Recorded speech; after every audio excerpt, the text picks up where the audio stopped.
بڑے خطرناک معاملات آ رہے ہیں، ذرا توجہ سے سنیے۔ یا ایھا الذین آمنوا ان من ازواجکم واولادکم عدوا لکم فاحذروہم۔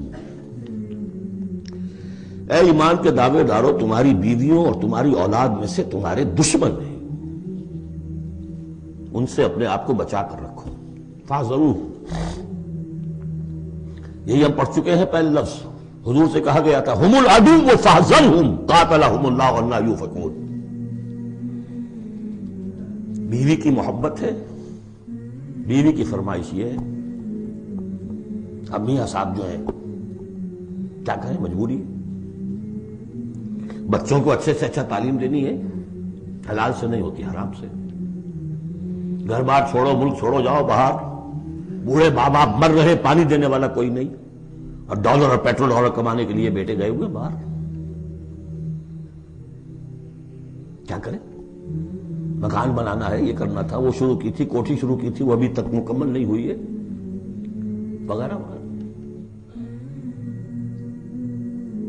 اور کہیں اگر اللہ نے توفیق دے دی ہے دین کی طرف بڑھنے کی اور کام کرنے کی، تو سب سے پہلے تو آڑے آتی ہے عام طور پر بیوی۔ دماغ خراب ہوا آپ کا، وہ بھی تو بڑا دیندار ہے، آپ سے زیادہ لمبی داڑھی ہے اس کے، وہ تو ساری رشوتیں بھی لیتا ہے اور یہ بھی کرتا ہے وہ بھی کرتا ہے، آپ ہی بڑے دیندار بن کر آ گئے۔ ناشتے پہلے ہوتے تھے پراٹھوں کے اور انڈوں کے، اور اب مل رہی ہے سوکھی روٹی، ظاہر بات ریزنٹمنٹ تو ہوگی۔ ان من ازواجکم واولادکم عدوا لکم فاحذروہم۔ بالکل الٹی باتیں ہیں ہمارے تصورات کی، بالکل برعکس۔ انقلابی تحریک کے اعتبار سے 100% ہر چیز فٹ بیٹھتی ہے۔ وہ تصور نہ ہو تو یہ ساری باتیں جو ہیں یہ ایسی منتشر ہو جاتی ہیں، انمل بے جوڑ سی ہیں۔ یا ایھا الذین آمنوا ان من ازواجکم واولادکم عدوا لکم فاحذروہم۔ لیکن اس کے ساتھ ہی دیکھیے بیلنس کیا ہے، یہ میرے نزدیک قرآن مجید کے اعجاز کا ایک بہت اہم مقام ہے، جہاں ایک طرف یہ بتا دیا چوکس رہو، چوکنے رہو، سانپ کی طرح ہوشیار رہو، بیوی اور اولاد کی محبت تم سے کوئی غلط کام نہ کرا دے، لیکن یہ بھی نہیں کہ گھر کو آپ میدان جنگ بنا لیں، بلکہ معاف کرو، بخش دو، ساتھ یہ بھی ہے بیلنس کا ہے۔ وَإِن تَعْفُوا وَتَصْفَحُوا وَتَغْفِرُوا، تین الفاظ آ رہے ہم مانی، اگرچہ معنی مختلف ہے۔ عفو کہتے ہیں کسی کو ڈھیل دینا، داڑھی کے لیے بھی آیا ہے حدیث میں اعفوا اللحیٰ، داڑھیاں چھوڑو، داڑھیوں کو بڑھاؤ۔ عفو کے معنی ایک تو پکڑ لیا فوراً چھوڑو، ڈھیل دو۔ تصفحوا، کبھی کبھی ایسا بھی ہو کہ کوئی غلطی ان کی دیکھی اور ذرا دیکھی اندیکھی کر دی، چہرہ اپنا پھیر لیا، اسے پتہ ہی نہ چلے کہ دیکھا ہے، ابا جان نے دیکھا ہے یا شوہر نے دیکھا ہے، کیونکہ ہر بات کو پکڑیں گے اگر آپ تو ضد بھی پیدا ہو جائے گی، کسی وقت جو ہے ایک نیگیٹو سائیکالوجی ڈیولپ ہو جائے گی۔ وَتَغْفِرُوا، تغفروا بخش دینا، یعنی جیسے کہ مغفر جو ہے سر کو ڈھانپ لیتا ہے، ڈھانپ دینا ان کی غلطی کو۔ وَإِن تَعْفُوا وَتَصْفَحُوا وَتَغْفِرُوا فَإِنَّ اللَّهَ غَفُورٌ رَحِيمٌ، تو اللہ بھی تو غفور اور رحیم ہے نا۔ تم چاہتے ہو کہ نہیں، جیسے سورہ نور میں آیا تھا کہ اے ابو بکر تم نے اپنے اس بھانجے یا اپنے عزیز مصطح کا جو ہے جو مدد کرتے تھے روک دیا ہے، کیا تم نہیں چاہتے کہ اللہ تمہیں معاف کرے؟ اگر تم چاہتے ہو اللہ تمہیں معاف کرے، تم بھی اس کو معاف کرو۔ وَإِن تَعْفُوا وَتَصْفَحُوا وَتَغْفِرُوا فَإِنَّ اللَّهَ غَفُورٌ رَحِيمٌ۔ اب یہ آ گیا، دیکھیے پہلے ایک انڈیویجول، ایک مرد مومن، اس کی زندگی میں دو پھول اندر کھلے، ایک باہر والا پھول جو ہے وہ گوبھی کا پھول ہے بہت بڑا، اندر والا ہے تسلیم و رضا توکل، اور باہر والا جو ہے اطیعوا اللہ واطیعوا الرسول، وہ تو ظاہر بات ہے کہ پورے دین کے اوپر جو ہے وہ محیط ہو گیا جو بھی حکم ہے۔ لیکن اب اس کے بعد ایک فرد کے گرد سب سے پہلا حلقہ کیا ہے؟ اس کی اولاد، اس کا گھر۔ ان من ازواجکم واولادکم عدوا لکم، یہ تمہارا ایٹیچیوڈ ہونا چاہیے اپنے گھر میں۔ ایک طرف تو وہ جو طبعی محبتیں اللہ نے ڈالی ہوئی ہیں، کہیں وہ تم سے تمہاری منزل کھوٹی نہ کرا دیں، کہیں دین کے راستے پر بڑھنے سے رکاوٹ نہ بن جائے، ہوشیار ہو، فاحذروہم، ان سے بچو۔ لیکن ساتھ ہی ہے کہ گھر کی فضا کے اندر عفو، درگزر۔ دوسرا انما اموالکم واولادکم فتنہ، جان لو تمہارے مال اور تمہاری اولاد تمہارے لیے فتنہ ہے، اسی پر تو ہم آزما رہے ہیں تمہیں۔ زُيِّنَ لِلنَّاسِ حُبُّ الشَّهَوَاتِ مِنَ النِّسَاءِ وَالْبَنِينَ وَالْقَنَاطِيرِ الْمُقَنطَرَةِ مِنَ الذَّهَبِ وَالْفِضَّةِ وَالْخَيْلِ الْمُسَوَّمَةِ وَالْأَنْعَامِ وَالْحَرْثِ. یاد ہے کہ نہیں سورہ آل عمران کی آیت؟ اللہ نے یہ محبتیں ڈالی ہیں، کبھی تو امتحان ہے، آزمائش ہے. یہ محبتیں ہی نہ ہو تو سب کے سبھی اللہ کے بندے بن جائیں. دیکھنا تو یہی ہے کہ تم کس کس چیز کو، کس کس ریزسٹنس کو، کس کس ہرڈل کو عبور کر کے آ سکتے ہو ہمارے پاس. انہی پتھروں پہ ہو کر اگر آ سکو تو آؤ. میرے گھر کے راستے میں کوئی کہکشاں نہیں ہے. جنت جو ہے وہ بہت ناپسندیدہ چیزوں سے گھیر دی گئی ہے. تو یہ مال اولاد یہ تمہارے لیے فتنہ ہے. جانچے جا رہے. اولاد کو کیا بنانے کی فکر کی تھی تم نے؟ بندہ مومن بنانے کی فکر کی تھی یا ایک پیسہ کمانے والی مشین بنانے کی فکر کی تھی؟ اور اچھی طرح جان لیجئے کسی شخص کے دل میں ایمان کتنا ہے اس کا اصل انڈیکس وہ یہ ہے کہ وہ اپنی اولاد کو کیا بنا رہا ہے.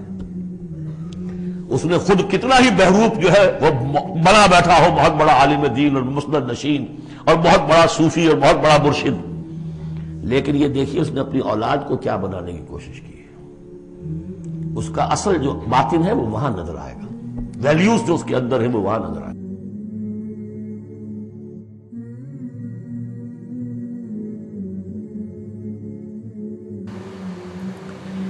توحید فی المحبت کیا ہے؟ اللہ سے محبت تمام محبتوں سے بالا تر ہو جائے.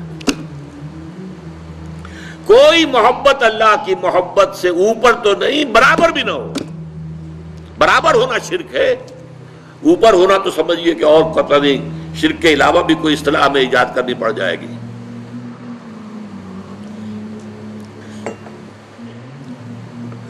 سورہ بقرہ میں فرمایا وَمِنَ النَّاسِ مَن يَتَّخِذُ مِن دُونِ اللَّهِ أَندَادًا يُحِبُّونَهُم كَحُبِّ اللَّهِ وَالَّذِينَ آمَنُوا أَشَدُّ حُبًّا لِلَّهِ. لوگوں میں سے کچھ ایسے بھی ہیں جو اللہ کے سوا کچھ ہستیوں کو محبوب بنا لیتے ہیں، اللہ کا مد مقابل بنا کر ان سے وہ محبت کرنے لگتے ہیں جو اللہ سے کرنی چاہیے تھی.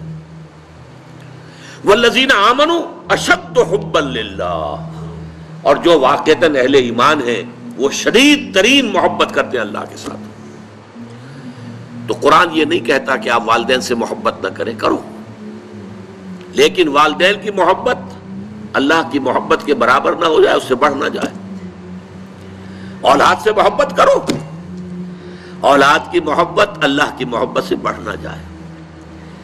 دیکھیے یہ محبتوں کا امتحان ابراہیم سے اللہ نے کیسے کیسے لیا تھا. وَإِذِ ابْتَلَىٰ إِبْرَاهِيمَ رَبُّهُ بِكَلِمَاتٍ فَأَتَمَّهُنَّ قَالَ إِنِّي جَاعِلُكَ لِلنَّاسِ إِمَامًا. کیسے کیسے امتحانوں میں سے پاس ہونے کے بعد پھر وہ مرحلہ آیا کہ اللہ نے فرمایا ابراہیم میں تمہیں تمام نوع انسانی کا امام بناتا ہوں. والدین کو چھوڑا اللہ کے لیے، گھر بار چھوڑا اللہ کے لیے، بادشاہ کے دربار میں آنکھوں میں آنکھیں ڈال کر مناظرہ کیا کہ نہیں کیا؟ بادشاہ جو ہے وہ مرعوب نہیں کر سکا. فَبُہِتَ الَّذِي كَفَرَ. بلکہ جو مناظرہ ہوا ہے تو بادشاہ جو تھا نمرود وہ مبہوت ہو کر رہ گیا. اپنی جان کو اللہ سے، اللہ کی محبت سے زیادہ نہیں سمجھا. آگ میں کود گئے کہ نہیں؟ بے خطر کود پڑا آتش نمرود میں عشق. عقل ہے محو تماشائے لب بام ابھی. پھر اپنے ملک کی محبت پر اللہ کی محبت کو ترجیح دی، ملک چھوڑ دیا، ہجرت کی. آخری امتحان جو لیا ہے، آخری امتحان جس سے کڑا امتحان ہو نہیں سکتا. 100 برس کی عمر میں وہ 13 برس کا بیٹا جو دعائیں مانگ مانگ کر اللہ سے لیا تھا، اکلوتا بیٹا، حکم آیا ذبح کر دو اسے. یہ ہے سب سے بڑا امتحان. 100 برس کا بوڑھا انسان اور بڑی دعائیں مانگ مانگ کر بیٹا لیا. 87 برس کی عمر میں حضرت اسماعیل کی ولادت ہوئی ہے. اب 13 برس کے ہو گئے ہیں. فلما بلغ معه السعی، جب بھاگ دوڑ کے قابل ہو گئے. 13 برس کا جوان بچہ جو ہے باپ کا دست و بازو بن جاتا ہے، بھاگ دوڑ. اس لیے آتا ہے نا کہ ابراہیم اور اسماعیل دونوں تھے جو بیت اللہ کی تعمیر کر رہے تھے. وَإِذْ يَرْفَعُ إِبْرَاهِيمُ الْقَوَاعِدَ مِنَ الْبَيْتِ وَإِسْمَاعِيلُ. اس اسماعیل کے بارے میں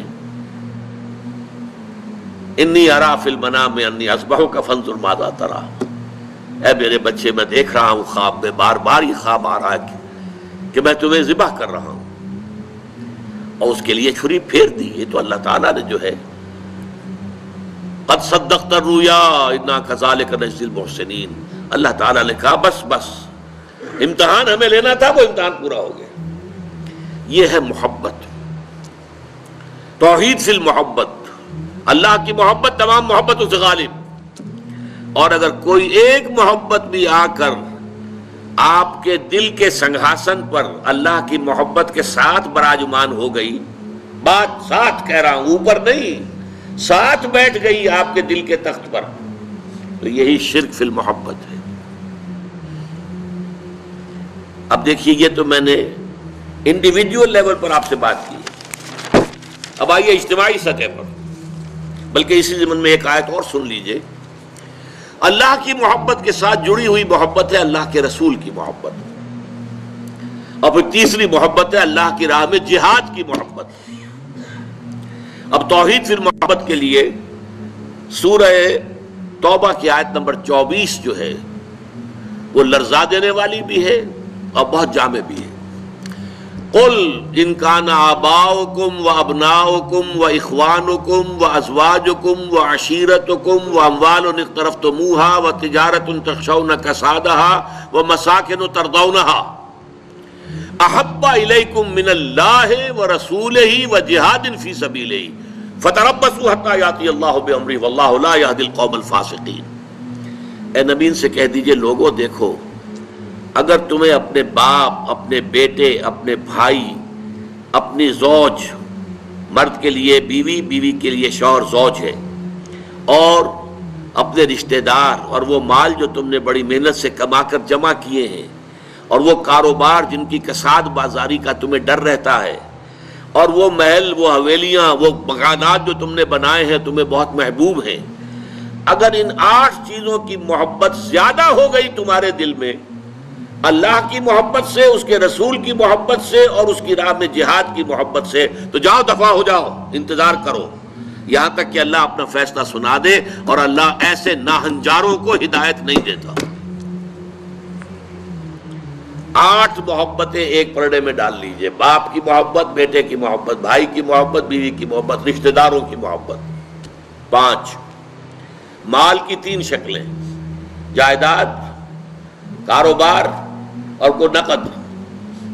3 یہ شکلیں، 3 جمع 5 8. اور 3 محبتیں دوسرے پلڑے میں ڈالی: اللہ کی محبت، رسول کی محبت اور جہاد کی محبت. اب اگر یہ پلڑا بھاری ہے 8 والا تو جاؤ دفع ہو جاؤ، تمہارا اللہ سے کیا سروکار. اللہ ایسے ناہنجاروں کو ہدایت نہیں دیتا. سب سے پہلے یہ طے کر لو کہ ان 3 محبتوں کا پلڑا نیچے ہونا چاہیے، بھاری ہونا چاہیے ان 8 کے مقابلے میں. یہ ہے توحید فی المحبت اور یہ ہے شرک فی المحبت.